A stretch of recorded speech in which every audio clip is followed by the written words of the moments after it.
26장에서 말씀 보겠습니다. 사무엘상 26장. 십사람이 기브아에 와서 사울에게 말하여 이르되 다윗이 광야 앞 하길라산에 숨지 아니하였나이까 하매 사울이 일어나 십광야에서 다윗을 찾으려고 이스라엘에서 택한 사람 3,000명과 함께 십광야로 내려가서 사울이 광야 앞 하길라산 길가에 진치니라. 다윗이 광야에 있더니 사울이 자기를 따라 광야로 들어옴을 알고 이에 다윗이 정탐꾼을 보내어 사울이 과연 이른 줄 알고 다윗이 일어나 사울이 진친 곳에 이르러 사울과 네리 아들 군사령관 아브넬이 머무는 곳을 본즉 사울이 진영 가운데에 누웠고 백성은 그를 둘러 진쳤더라. 이에 다윗이 햇사람 아히멜렉과 스루야의 아들 요압의 아우 아비새에게 물어 이르되 누가 나와 더불어 진영에 내려가서 사울에게 이르겠느냐 하니 아비새가 이르되 내가 함께 가겠나이다. 다윗과 아비새가 밤에 그 백성에게 나아가 본즉 사울이 진영 가운데 누워 자고 창은 머리 곁 땅에 꽂혀 있고 아브넬과 백성들은 그를 둘러 누웠는지라.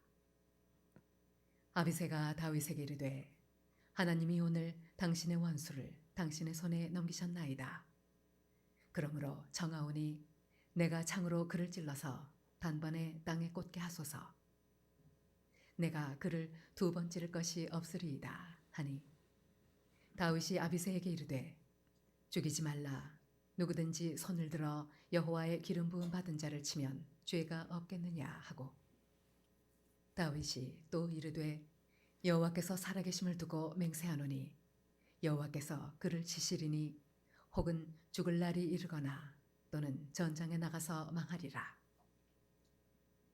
내가 손을 들어 여호와의 기름 부음 받은 자를 치는 것을 여호와께서 금하시나니 너는 그의 머리 곁에 있는 창과 물병만 가지고 가자 하고 다윗이 사울의 머리 곁에서 창과 물병을 가지고 떠나가되 아무도 보거나 눈치채지 못하고 깨어있는 사람도 없었으니 이는 여호와께서 그들을 깊이 잠들게 하셨으므로 그들이 다 잠들어 있었기 때문이었더라. 이에 다윗이 건너편으로 가서 멀리 산 꼭대기에 서니 거리가 멀더라. 다윗이 백성과 네리 아들 아브넬을 대하여 외쳐 이르되 아브넬아 너는 대답하지 아니하느냐 하니 아브넬이 대답하여 이르되 왕을 부르는 너는 누구냐 하더라. 다윗이 아브넬에게 이르되 네가 용사가 아니냐 이스라엘 가운데 너 같은 자가 누구냐 그러한데 내가 어찌하여 내 주 왕을 보호하지 아니하느냐 백성 가운데 한 사람이 내 주 왕을 죽이려고 들어갔었느니라. 내가 행한 이 일이 옳지 못하도다. 여호와께서 살아계심을 두고 맹세하노니 여호와의 기름 부음 받은 너희 주를 보호하지 아니하였으니 너희는 마땅히 죽을 자이니라. 이제 왕의 창과 왕의 머리 곁에 있던 물병이 어디 있나 보라 하니 사울이 다윗의 음성을 알아듣고 이르되 내 아들 다윗아 이것이 내 음성이냐 하는지라. 다윗이 이르되 내 주 왕이여 내 음성이니이다 하고 또 이르되 내 주는 어찌하여 주의 종을 쫓으시나이까 내가 무엇을 하였으며 내 손에 무슨 악이 있나이까 원하건대 내 주 왕은 이제 종의 말을 들으소서. 만일 왕을 충동시켜 나를 해하려 하는 이가 여호와시면 여호와께서는 제물을 받으시기를 원하나이다마는 만일 사람들이면 그들이 여호와 앞에 저주를 받으리니 이는 그들이 이르기를 너는 가서 다른 신들을 섬기라 하고 오늘 나를 쫓아내어 여호와의 기업에 참여하지 못하게 함이니이다. 그런즉 청하건대 여호와 앞에서 먼 이곳에서 이제 나의 피가 땅에 흐르지 말게 하옵소서. 이는 산에서 메추라기를 사냥하는 자와 같이 이스라엘 왕이 한 벼룩을 수색하러 나오셨음이니이다. 사울이 이르되 내가 범죄하였도다. 내 아들 다윗아 돌아오라. 내가 오늘 내 생명을 귀하게 여겼은즉 내가 다시는 너를 해하려 하지 아니하리라. 내가 어리석은 일을 하였으니 대단히 잘못되었도다 하는지라. 다윗이 대답하여 이르되 왕은 창을 보소서 한 소년을 보내어 가져가게 하소서. 여호와께서 사람에게 그의 공의와 신실을 따라 갚으시리니 이는 여호와께서 오늘 왕을 내 손에 넘기셨으되 나는 손을 들어 여호와의 기름 부음을 받은 자 치기를 원하지 아니하였음이니이다. 오늘 왕의 생명을 내가 중히 여긴 것 같이 내 생명을 여호와께서 중히 여기셔서 모든 환난에서 나를 구하여 내시기를 바라나이다 하니라. 사울이 다윗에게 이르되 내 아들 다윗아 내게 복이 있을지로다. 내가 큰 일을 행하겠고 반드시 승리를 얻으리라 하니라. 다윗은 자기 길로 가고 사울은 자기 곳으로 돌아가니라. 아멘. 우리는 수많은 것들을 선택하고 결정하면서 살아가죠. 믿는 사람은 믿는 대로, 믿지 않는 사람은 믿지 않는 대로 선택하고 결정하며 살아갈 것입니다. 근데 우리가 이제 믿음을 갖고 살게 되면 예전과 다른 새로운 믿음의 기준이 생기는 것이죠. 우리는 그 새로운 기준, 새로운 믿음에 따라 선택하고 결정하며 살아가야 합니다. 이것은 우리가 예전과 다른 믿음을 분별할 수 있어야 된다라고 하는 말인데, 신앙에서 분별하는 것은 너무나 중요한 것이죠. 우리가 정치에서도 정권이 바뀌게 되면 새 정권에 맞춰서 움직여야죠. 그런 것처럼 우리가 믿음을 갖게 되었다라고 하는 것은 옛 사람의 법으로 살아가는 것이 아니라 새 사람의 법으로 살아야 된다라고 하는 말입니다. 우리가 예수님을 믿고도 과거의 믿음, 과거의 기준을 갖고 살아가면 안 됩니다. 그것은 분별력이 없는 거예요. 그래서 내가 해야 할 것과 내가 하지 말아야 할 것을 제대로 판단하는 것이 성숙한 거고, 제대로 분별할 줄 아는 만큼이 그 사람의 신앙의 수준이 되는 것입니다. 오늘 본문에서는 그런 분별의 문제에 대해서 성경이 이야기하고 있습니다. 나발이 죽은 다음에 다윗은 아비가일을 아내로 얻었죠. 하지만 이 과정에서 다윗은 첫 번째 아내였고 사울의 딸이었던 미갈과 헤어지게 됩니다. 사울은 발디라고 하는 사람한테 미갈을 주었는데, 이것은 사울이 다윗이 미우니까 모욕하기 위해서 사울의 딸 미갈을 넘겨준 거예요. 그런 와중에 10광야의 사람들은 또 한 번 다윗의 위치를 고발합니다. 그리고 사울은 다시 3,000명의 군사를 일으켜 다윗을 잡으러 오는 거예요.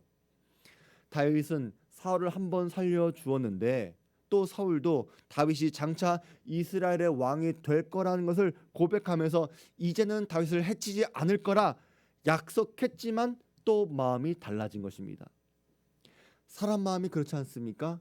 화장실 들어갈 때랑 화장실 나올 때가 달라요. 그래서 다윗은 아비새랑 함께 사울의 진영 안에 정탐을 하러 들어갔습니다. 다윗과 아비새는 자고 있던 사울한테 잠입할 수 있었어요. 바로 눈앞에 사울 왕이 자고 있습니다. 원수라면 아주 철천지 원수일 텐데 그 사람이 내 눈앞에 무방비 상태로 있는 거예요. 내가 죽이려고 하면 죽일 수 있고 내가 살리려고 하면 살릴 수 있어요. 아니면 내가 깨워서 협박하려고 하면 협박이 먹혀들 수도 있습니다. 여러분도 여러분 마음대로 무엇인가 주도할 수 있는 상황이라고 한번 생각해 보세요. 이때 아비새가 다윗한테 속삭입니다. 아비새가 다윗에게 이르되 하나님이 오늘 당신의 원수를 당신의 손에 넘기셨나이다. 그러므로 청하오니 내가 창으로 그를 찔러서 단번에 땅에 꽂게 하소서. 내가 그를 2번 찌를 것이 없으리이다. 아비새는 다윗이 절대로 사울을 죽이지 않을 거란 걸 알고 있었어요. 하나님의 기름 부음 받은 왕이라고 하는 이유 때문에 죽이지 않을 것을 알아요. 그러니까 내 손으로 처리하겠다 이야기하는 것입니다. 근데 이때 분별이 필요한 거예요. 이것은 하나님께서 다윗한테 주신 두 번째 기회일까요? 제대로 회개하지 않는 사울을 심판하라고 주신 하나님의 기회입니까? 아니면 또 다른 시험입니까? 우리가 이것을 어떻게 분별해야 합니까? 먼저 우리는 여기서 믿음에 대해서 한 번쯤은 생각해 보셔야 합니다. 다윗이 처음에 사울을 죽일 기회를 포기했을 때 사울한테 무엇을 기대했을 것 같아요? 그때 분명히 사울은 많은 군사들 앞에서 다시는 다윗을 쫓지 않겠다고 공개적으로 울면서 뉘우쳤습니다. 그러니까 다윗은 사울한테 어느 정도 기대하는 마음이 있었을 거예요. 이제는 날 쫓지 않겠지. 근데 그 이후에 사울이 한 행동들을 보니까 사울의 딸 다윗의 아내 미갈을 다른 남자한테 넘겨주고 또 다윗을 잡으려고 또 3,000명의 군사를 모았습니다. 다윗의 기대, 다윗의 바램, 다윗의 믿음을 지금 저버린 것이죠. 그렇기 때문에 지금 다윗한테 주어진 기회는 먼저 번에 사울을 살려준 것처럼 그냥 쉽게 넘길 수 있는 일은 아닐지 모릅니다. 하지만 여러분이 성경에서 배워야 하는 믿음은 믿어주는 것이 아닙니다.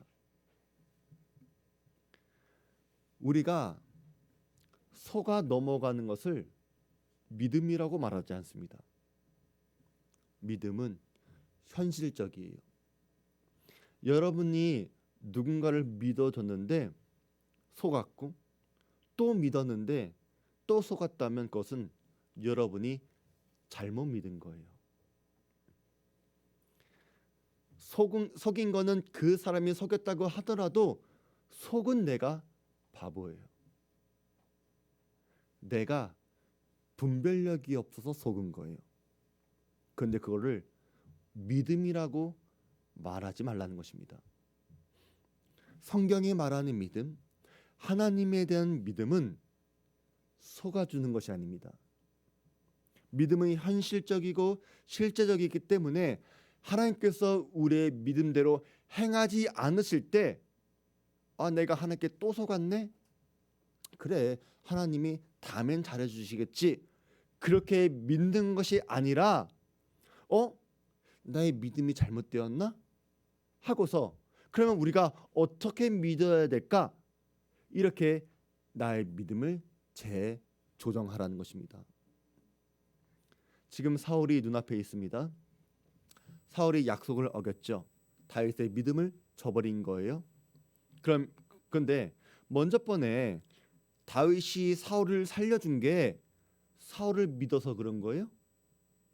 아닙니다. 하나님을 믿어서 그런 거예요. 하나님을 믿는 믿음 때문에 사울을 살려준 거예요. 사울을 믿는 것이 아니었습니다. 사울한테 기대하는 마음도 있었을지 모릅니다. 하지만 그 기대를 깨트렸다고 하더라도 할 수 없습니다. 왜냐하면 그게 사람이니까. 그게 죄인이니까. 하지만 우리가 그 사람이 내 기대를 깨트렸다고 해서 그 사람한테 화를 낼 것이 아니라 하나님을 믿는 믿음을 계속해서 지키시라는 거예요. 그래서 먼저 번이랑 똑같은 일이 벌어졌다고 하더라도 이번에는 내가 사울을 죽여야지 라고 마음을 먹는 게 아니라 여전히 하나님을 믿는 믿음을 갖고 사울을 또 살려주어야지 라고 생각을 하는 것이 올바르게 분별하는 것입니다. 먼저 다윗이 왜 사울을 살려주었습니까? 하나님이 기름 부음 받은 왕을 죽여서는 안 된다. 하나님이 세우신 사람은 패하더라도 하나님이 패하실 것이다 라고 하는 믿음 때문이었어요. 그렇다면 우리는 똑같은 문제가 주어졌을 때 이번에는 다르게 생각하는 게 아니라 동일한 원리를 갖고 행동해야 합니다. 그래서 다윗이 말하는 것이 이것입니다. 다윗이 아비새에게 이르되 죽이지 말라. 누구든지 손을 들어 여호와의 기름 부음 받은 자를 치면 죄가 없겠느냐? 그러니까 아비새한테 말하는 것이 이것이죠. 내 손으로 죽이지 않고 너가 죽인다고 해서 죄가 아닌 게 아니다. 오히려 너가 하나님께 죄를 짓는 것이다 라고 말하는 것이죠. 그리고 다시 한번 다윗이 확인시켜 줍니다. 다윗이 또 이르되 여호와께서 살아계심을 두고 맹세하노니 여호와께서 그를 치시리니 혹은 죽을 날이 이르거나 또는 전장에 나가서 망하리라. 지금 다윗은 하나님께서 사울을 분명하게 다스릴 것을 믿었습니다. 그리고 사울은 다윗이 믿은 것처럼 전장에서 죽게 된 것이죠. 근데 이것은 하나님께서 하실 일이었다는 거예요. 그래서 다윗이 우리한테 말해주는 믿음의 분별력은 똑같은 질문이 2번, 3번 주어져도 답은 정해져 있다는 거예요. 처음에 하나님께서 말씀해 주신 대로 순종했는데 2번째는 다르게 행동하는 것이 아닙니다. 하나님께서 이렇게 말씀하셨다라고 하면은 하나님의 말씀은 달라지는 말씀이 아니기 때문에 하나님 말씀을 다르게 해석하려고 하는 것이 아니라 동일하게 적용하는 것이 믿음입니다. 여러분에게 물어볼게요. 1 더하기 1이 뭐예요? 1 더하기 1이 뭐예요? 1 더하기 1이 뭐예요? 그쵸? 그러니까 제가 이렇게 자꾸 물어보면은 창문 이렇게 대답하는 사람이 있어요. 왜냐하면 수수께끼인가? 자꾸 똑같은 질문을 하는 거는 뭔가 다른 의도가 있나? 하면서 1 더하기 1을 2라고 대답하는 게 아니라 자꾸만 다른 식으로 대답을 하려고 해요. 그런데 여러분 100번 물어도 1 더하기 1은 2입니다. 그래서 여러분이 다른 사람을 믿을 때도 마찬가지예요. 여러분 정말 누군가를 믿는다면 그 사람이 실수하고 또 넘어져도 속아주는 게 아니라 그 사람을 믿는 게 아니라 내가 갖고 있는 믿음을 지키시라는 거예요. 그러면 진짜 중요한 게 무엇인지 알게 될 것입니다. 내가 어떤 믿음으로 그 사람을 믿으려고 했는지 이게 중요한 것입니다. 만약에 내가 하나님께서 주신 마음과 믿음대로 믿으려고 했다면 그 마음 절대 바꾸지 마시기 바랍니다. 사람들이 내 믿음대로 하나님 말씀대로 살지 않아도 상관하지 마시기 바랍니다. 그 사람들 때문에 여러분의 믿음이 흔들리지 않게 하시기 바랍니다. 예를 들어 부모를 공경하라 라고 하는 말씀이 그런 말씀이 될 수 있어요. 부모님들이라고 해서 모든 분들이 이상적이고 성숙한 부모가 아닐 수 있죠. 어쩌면 자녀를 힘들게 하는 부모도 있을지 모르고 자녀들을 속썩게 하는 부모가 있을지도 모릅니다. 그럴 때 우리는 부모를 공경하는 것을 포기하는 것이 아니라 하나님께서 말씀하셨기 때문에 내가 부모를 공경해야지. 그것이 참된 믿음이고 참된 분별력이에요. 때로는 하나님께서 우리를 위해 그런 테스트를 하십니다. 이렇게도 질문하시고 저렇게도 질문하시는 거예요.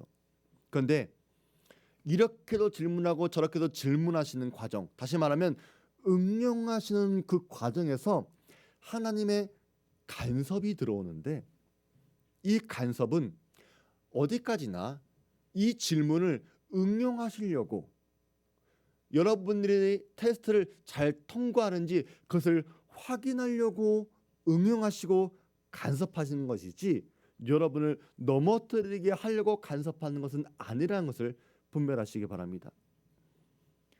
12절에 있는 말씀 보세요. 다윗이 사울의 머리 곁에서 창과 물병을 가지고 떠나가되 아무도 보거나 눈치채지 못하고 깨어있는 사람도 없었으니 이는 여호와께서 그들을 깊이 잠들게 하셨으므로 그들이 다 잠들어 있었기 때문이더라. 자, 이게 바로 하나님의 변화구예요. 사울이 잠든 거는 하나님이 잠들게 하신 거죠. 그러면 왜 하나님께서 사울을 잠들게 하셨는지를 알아야 돼요. 자, 눈 뜨고 있는 사울을 죽이는 거는 내 양심상 걸려요. 그런데 지금 사울이 잠들었어요? 이것은 하나님께서 일부러 잠재우신 거래요. 그러면 이건 하나님께서 여러분에게 물어보는 거예요. 내가 이렇게까지 했을 때 너 죽일 거야, 안 죽일 거야? 근데 대부분의 사람들은 어떤 선택을 할 것 같아요? 아마 아비새처럼 대답하겠죠. 이거는 하나님이 주신 기회입니다. 왜? 하나님이 잠들게 하셨으니까. 왜 하나님이 잠들게 하셨을까? 나의 죽은 다윗이 사울 때문에 너무나 고통받고 있고, 또 사울의 그 약속을 어겼고, 이제는 다윗이 더 이상 도망치지 말라고 하나님께서 그를 편안하게 죽이라고 잠들게 하셨구나. 이건 하나님이 주신 기회입니다. 그러니까 이번에는 사울을 죽여도 됩니다. 이런 답을 할지 몰라요. 하지만 우리가 이런 현상만 보고 하나님의 간섭을 오해하지 마시라는 거예요. 우리한테는 이런 하나님의 간섭을 분별할 수 있는 지혜가 필요합니다. 사람들은 참 많이 오해를 해요. 정말 많이 오해하는 것 같아요. 내가 하는 일에 간섭받는 것을 너무나 싫어하고 또 오해를 많이 합니다. 내가 하는 일을 싫어하나? 그래서 내가 하는 일을 방해하려고 그러나? 그래서 간섭하나? 내가 하고 있는 일이 지금 잘하고 있으니까 날 도와주려고 하나? 아닌데. 하도 못하니까 빨리 끝내려고 도와주는 건데 사람들은 오해하는 거예요. 그런 일들이 얼마나 많아요. 그런데 이것을 분별하는 게 성숙이라는 거예요. 다윗은 아비새의 말에 흔들리지 않았습니다. 하나님이 사울을 깊게 잠들게 하셨을지라도 다윗은 여전히 하나님이 세우신 왕을 해쳐서는 안 된다 믿었습니다. 그래서 사울의 창과 물병만 갖고 사울의 진영에서 나왔죠. 다윗은 언제 어떤 상황에 있어도 철저히 하나님의 권위를 인정했다는 것입니다. 우리 성도들의 삶과 선택과 결정이 이와 같기를 바랍니다.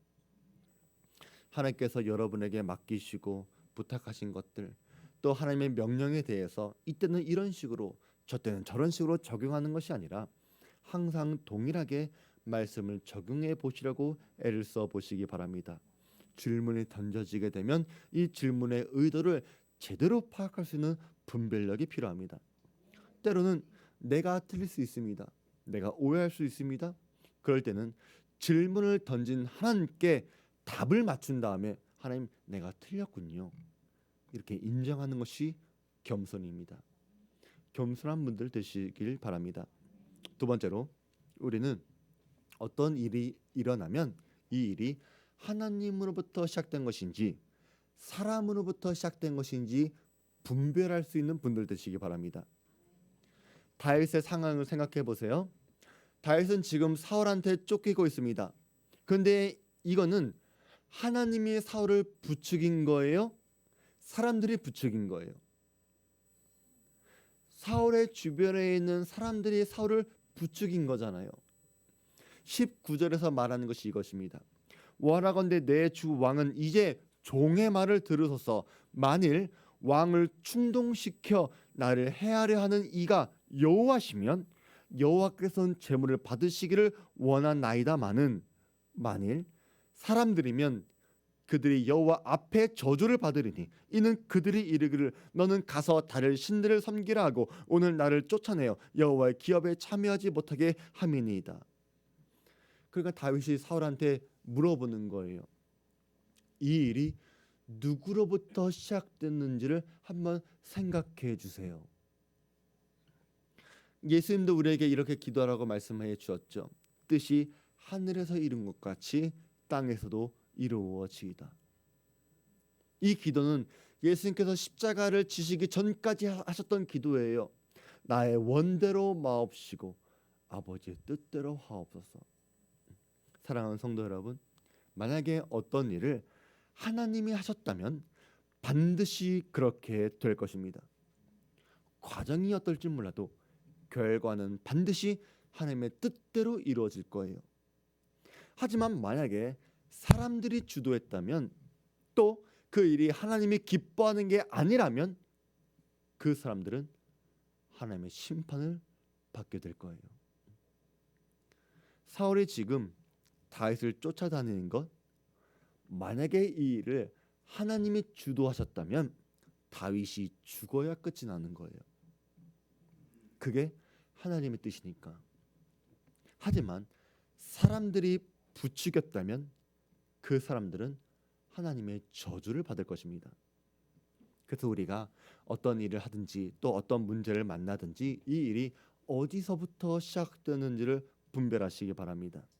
이 일이 하나님께서 시작한 일이라면 하나님의 뜻대로 이루어지겠지만 사람의 이기심, 욕심, 교만, 악한 마음 이런 것부터 시작된다면 그 대가는 반드시 그 사람에게 돌아갈 거예요. 그래서 여러분들이 지금 고난 중에 있다면 생각해 보시기 바랍니다. 이 일이 어디서부터 시작되었을까? 하나님이 시작하셨다면 이 고난의 끝에 무엇을 원하실지를 한번 생각해 보시기 바랍니다. 그리고 사람들이 주도한 거라면 잠깐의 고난을 참아내시기 바랍니다. 하나님께서는 여러분을 사랑하시기 때문에 반드시 그 문제를 다스려 주실 거예요. 그때까지 참을 수 있는 인내의 성도들 되시길 바랍니다. 근데 우리가 헷갈리는 게 있어요. 이게 하나님이 시작한 건지 사람이 시작한 건지 잘 모를 때가 있을 거 아니에요. 물론 우리가 어떤 문제를 기도하고 있을 때 그 문제가 진행되고 있다. 그러면 이 기도는 하나님이 하셨구나 알 수 있잖아요. 근데 우리가 기도하지 않았던 이 문제가 어떤 모양으로 진행될 때 이게 하나님께서 도와주신 건지 사람이 시작한 건지 헷갈릴 거예요. 지금 다윗의 주변에 일어나는 일들은 사울의 주변 사람들이 시작한 일이죠. 근데 우리는 성경을 봤으니까 아는 거예요. 성경을 안 봤으면 모를 거 아니에요. 근데 실제로 우리의 삶이 대부분 이렇게 일어나잖아요. 그게 우리의 인생이잖아요. 그럴 때 여러분은 이런 믿음의 원리를 생각하기 바랍니다. 설사 악인들이 그 일을 도모했다고 하더라도 하나님의 주권을 믿으시길 바랍니다.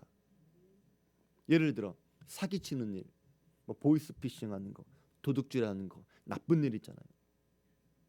그런 일을 우리가 당하게 되면 하나님이 나에게 어떻게 이런 일을 하실 수 있어? 이렇게 생각할지 몰라요. 왜? 모든 것은 어쨌든 하나님의 허용 가운데 일어나니까. 근데 우리가 그렇게 생각을 한다는 것은 우리가 하나님을 제대로 알지 못한다는 거예요. 크게 보면 물론 악한 일도 하나님의 섭리 안에서 허용하셨기 때문에 일어나는 일입니다. 그렇지만 하나님은 그런 악한 일을 기뻐하는 분은 아니세요. 그래서 우리의 삶에 그런 일들이 벌어지게 되면 우리가 싸워야 할 대상은 하나님이 아니라는 거예요. 그 사람과 싸워야 하는 문제라는 거예요. 다시 말해 싸움의 대상을 제대로 분별하시기 바랍니다. 내 삶에 악한 일이 일어나는 거 그래서 우리가 힘들고 어렵지만 그럼에도 하나님께서 허락하셨던 이유는 여러분이 그것을 바로 잡으시라는 거예요. 그렇지 않으면 여러분은 계속해서 고통을 받게 될 것입니다. 그래서 하나님께서 우리에게 그런 악을 허락하시는 이유는 우리가 고통받는 것을 기뻐하시기 때문이 아니라 하나님의 정의를 바로 세우라고 하는 하나님의 허용이라는 것입니다. 다윗은 이것을 알고 있었어요. 다윗은 자기가 상대해야 할 대상이 사울이 아니라는 것을 알았습니다.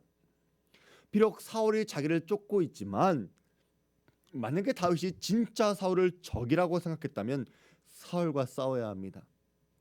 하지만 다윗은 사울을 부추기는 악한 사람이 진짜 적이라는 것을 알았어요.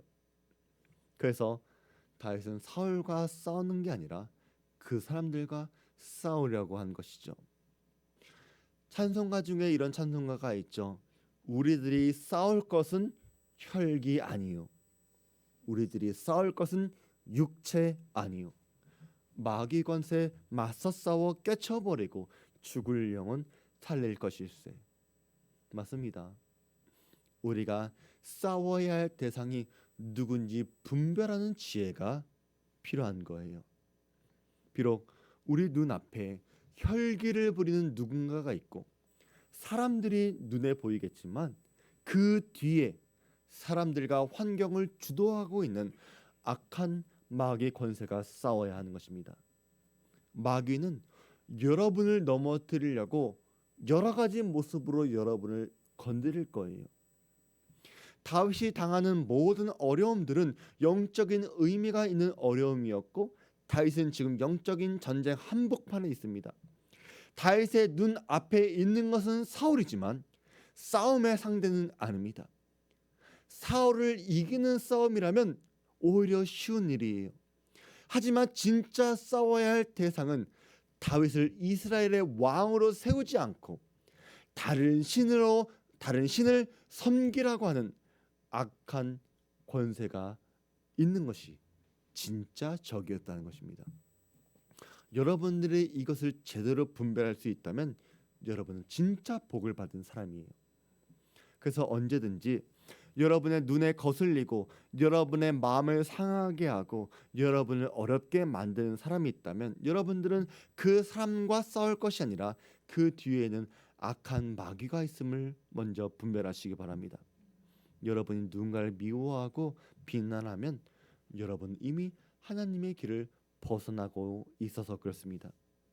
여러분이 진짜 적이 누군지 안다면 여러분을 힘들게 하는 그 사람을 미워하는 게 아니라 오히려 그 사람을 불쌍히 여기면서 기도해 줄 수 있을 거예요. 이것이 로마서에 있는 말씀입니다. 너희를 핍박하는 자를 축복하라. 축복하고 저주하지 말라. 아무에게도 악으로 악을 갚지 말고 모든 사람 앞에서 선한 일을 도모하라. 내 원수가 줄이거든 먹이고 목마르거든 마시우라. 원수를 사랑하는 것, 이것이 가능한 이유가 바로 이런 원리에 있는 거예요. 사람이 원수가 되는 것은 진짜 원수인 마귀가 그 사람 속에 있어서 그런 것입니다. 그래서 눈앞에 있는 그 사람이 악한 마귀에게 물들지 않도록 우리의 눈앞에 있는 원수를 위해 기도해 주어야 되는 거예요. 이것이 사랑하기 위한 분별력입니다. 특별히 교회 안에 성도들을 사랑하시기 바랍니다. 우린 주 안에서 하나 된 성도들이고 하나가 되어져야 하는 사람들입니다. 비록 우리의 가치관이 다르고 삶의 방법이 달라서 다름이 있겠지만 보이는 상황에 무너지지 마시고 예수의 능력으로 우리 교회와 성도들을 붙들고 계심을 믿고 주님만 믿고 내 평생 하나님을 예배해야지 라고 하는 마음을 품었으면 좋겠어요. 그리고 여러분들은 진짜 회개한 것과 육적인 후회를 분별하시기 바랍니다. 이것은 여러분이 어떤 사람을 이해하는 데도 필요한 거예요. 우리가 먼저 시간에도 봤지만 사울은 자기를 살려준 다윗한테 감동하면서 다시는 다윗을 쫓지 않겠다고 약속합니다. 분명히 사울은 그 순간에 후회하고 반성했습니다. 하지만 그때 그뿐이고 다시 사울은 미갈을 다른 사람한테 주고 다윗을 죽이려고 해요. 근데 이번에도 마찬가지예요. 사울이 이르되 내가 범죄하였도다. 내 아들 다윗아 돌아오라. 내가 오늘 내 생명을 귀하게 여겼은즉 내가 다시는 너를 해하려 하지 아니하리라. 내가 어리석은 일을 하였으니 대단히 잘못되었도다. 후회하는 것이죠. 자, 이 말만 보면요, 회개 요소가 다 들어 있습니다. 죄를 인정했어요? 관계를 회복하려고 했어요? 다시는 죄를 짓지 않겠다고 하는 결심도 있어요. 또 25절을 보면 다윗을 축복합니다. 사울이 다윗에게 이르되 내 아들 다윗아 내게 복이 있을지로다 내가 큰 일을 행하겠고 반드시 승리를 얻으리라 하니라. 다윗은 자기 길로 가고 사울은 자기 곳으로 돌아가니라. 자, 그렇다면 여러분들이라면 이런 사울을 믿어줄 거예요? 믿지 않을 거예요? 자, 사울이 진짜 회개했습니까? 거짓으로 회개했습니까? 진짜로 후회했어요. 후회한 것은 진짜로 후회한 거예요. 근데 여러분이 여기서 원리를 기억하세요. 후회하는 거, 진심으로 뉘우치는 거, 여러분 그것은 회개가 아닙니다. 아무리 진심으로 후회한다고 하더라도, 진심으로 반성해도 회개랑은 다른 거예요. 왜냐하면 하나님의 은혜가 빠져 있는 회개는 사람이 근본적으로 바뀔 수 있는 힘이 없습니다. 사람이 바뀌는 것은 성령의 역사예요. 하나님의 은혜예요. 은혜 가운데 사람이 변하는 거예요. 이 변화는 근본적으로 죄의 종에서 구원받아서 하나님의 자녀가 되는 변화, 이것입니다. 하나님의 자녀로 되돌아서지 않는 후회, 뉘우침, 그게 아무리 진심이어도 사람은 바뀌지 않습니다. 아무리 반성하고 아무리 후회해도 진짜 변한 게 아니에요. 사울은 다윗이 왕이 될 거라고 말했습니다. 분명히 안다고 말했습니다. 하지만 그 지식이 사울을 변화시켰습니까? 아닙니다. 지식이 사람을 바꿀 수는 없어요. 왜 그렇습니까? 간단해요. 사울이 하나님의 사람이 아니라서 그런 거예요. 하나님의 자녀가 아니라서 그런 거예요. 사울은 하나님을 버렸고 하나님도 사울을 버렸어요. 사울이 하나님께로 돌아오지 않는 한 사울의 후회와 반성은 아무리 진심이어도, 또 그 순간에 진짜처럼 보여도 진짜 변화는 아닌 거예요.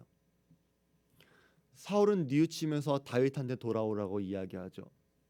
사울이 이르되 내가 범죄하였도다, 내 아들 다윗아 돌아오라. 자, 다윗이 돌아갔습니까? 돌아갔어요? 돌아가지 않았어요. 어떻게 해야 옳은 것입니까? 여러분들은 어떻겠어요? 돌아가지 말라는 거예요. 왜냐하면 다윗한테는 분별할 수 있는 능력이 있어서 그래요. 앞서 말했던 것처럼 믿음은 믿어주는 게 아니에요. 알고도 속아주는 게 믿음이 아닙니다. 사람이 그래요. 다윗은 사울을 믿지 않았어요. 비록 사울이 진심으로 후회하고 뉘우치더라도 그가 진짜 회개한 게 아니라서 그래요. 비록 다윗이 사울을 용서해 주었다고 하더라도 그 말은 사울과 관계를 회복하라, 이 말은 아니에요.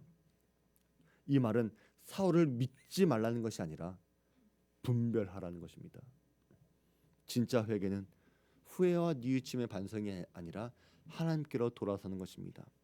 사람에게 속지 마시고 여러분 자신에게 속지 마시기 바랍니다. 하나님 앞에서 돌이켰는지를 확인해 보시기 바랍니다. 성경은 사울과 다윗을 비교하면서 다윗이 분별력 있는 사람이라고 이야기합니다. 왜냐하면 다윗은 하나님의 말씀이 그의 삶의 기준이었고 싸울 대상이 누구인지 알았고 사람들의 후회와 뉘우침을 구별할 줄 알았습니다. 하지만 사울은 어땠습니까? 사울은 이스라엘의 첫 번째 왕으로 축복받았지만 유감스럽게도 그는 믿음의 사람은 아니었어요. 그가 진심으로 후회하고 진심으로 반성했지만 영적인 분별력은 없었습니다. 그래서 다윗이 하나님이 세운 왕이라는 것은 알고 있었어도 주변 사람들의 말에 흔들리고 말았습니다. 그래서 그 사람은 은혜의 기회, 회개할 수 있는 기회를 놓쳐버린 거예요. 더 안타까운 것은 세 번째 기회는 없었다는 것입니다. 이날 사울과 다윗의 만남은 마지막 만남이었어요. 회개할 수 있는 마지막 기회도 날아간 거예요. 다윗도 실수하고 죄를 지었지만 하나님께로 돌아올 수 있었어요. 하지만 사울은 하나님께 돌아오지 못했다고 하는 것은 그가 얼마나 비참한 인생이었는지를 보여주는 것입니다. 비록 왕으로 살다 죽었어도 하나님 앞에서 슬퍼하는 인생이 바로 사울의 인생이었습니다. 우리 성도들도 그런 어리석은 성도가 되면 안 돼요. 우리는 오늘 말씀을 들었을 때 내가 조금 깨닫고 조금 배우고 조금 찔리는 정도에서 끝나는 게 아니라 하나님께로 돌아서시길 바랍니다. 하나님께로 돌아서는 것 말고는 여러분의 결단, 노력, 의지 아무 의미 없습니다. 아무 힘도 없고 여러분을 변화시킬 수도 없을 거예요. 다윗이 또 한 번 사울을 죽일 기회가 있었지만 여전히 하나님의 뜻을 분별할 수 있었고 하나님의 때를 기다릴 줄 알았습니다. 다윗은 자신의 신앙에 대해 이렇게 고백을 해요. 너의 길을 여호와께 맡기라. 저를 의지하면 저가 이루시고 내 의를 빛같이 나타내시며 내 공의를 정오에 빛같이 하시리로다. 맞습니다. 우리는 나의 길을 하나님께 맡겨드려야 돼요. 우리가 하나님을 의지하면 하나님께서 이루어 주실 거예요. 우리의 의로움을 빛같이 나타낼 것이고 우리의 정의로움을 정오의 빛같이 해 주실 거예요. 비록 우리한테 비슷한 기회가 주어진다고 하더라도 이 기회가 하나님의 기회인지 우리의 테스트인지를 잘 분별하시기 바랍니다. 한 번은 하나님의 테스트라고 믿었는데 다음번엔 하나님께서 주신 기회라고 생각하지 마시기 바랍니다. 사울이 너무나 싫고 두려웠지만 사울을 미워한 게 아니라 사울 뒤에는 악한 사람이 진짜 적인 것을 알았어요. 내가 싸워야 할 대상은 누구인지 분별하시는 거 참 필요합니다. 우리 성도들 이런 분별력 갖고 살아가시길 바랍니다. 우리 말씀을 기억하면서 우리 다 같이 찬양하겠습니다.